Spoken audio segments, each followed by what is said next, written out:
তো নমস্কার বন্ধুরা, কেমন আছো তোমরা সবাই? আশা করি সবাই খুব ভালো আছো, আর আমিও খুব খুব ভালো আছি। তো ফার্স্ট টাইম চলে এলাম তোমাদের সঙ্গে মোমো শেয়ার করতে।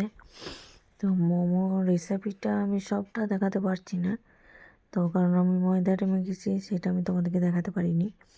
তো ময়দাটা কিন্তু আমি মেখেছি তোমার নুন আর সাদা তেল দিয়ে, তো হালকা কুসুম গরম জল দিয়ে ময়দাটা মেখে নিয়েছি। তারপরে দেখো বাঁধাকপিটা আমি গ্রেট করে নিয়েছি, তার সঙ্গে আদা আর কাঁচা লঙ্কা, পরিমাণ মতো নুন আর পরিমাণ মতো হালকা সামান্য চিনি দিয়ে আমি ওটাকে পুরটাকে রেডি করে নিয়েছি।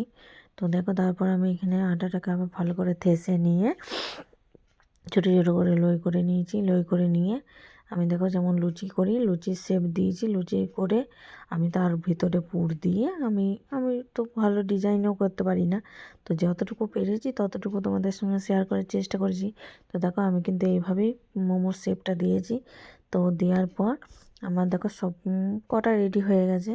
রেডি করে নেওয়ার পর আমি চলে গেছি ভাপাবো বলে। তো ভাপানোর জন্য তো আমার তো মোমো ভাপানোর কোনো জায়গা নেই, তো আমি সেই জন্য কী করেছি, একটা টিনের জামবাটিতে করে জল নিয়েছি আর ছেঁদা থালার উপরে আমি তেল ব্রাশ করে আমি মোমোগুলোকে সাজিয়ে দিয়েছি। সাজিয়ে দেওয়ার পর আমি কিন্তু ভালো করে চাপা দিয়ে ঢেকে দিয়েছি।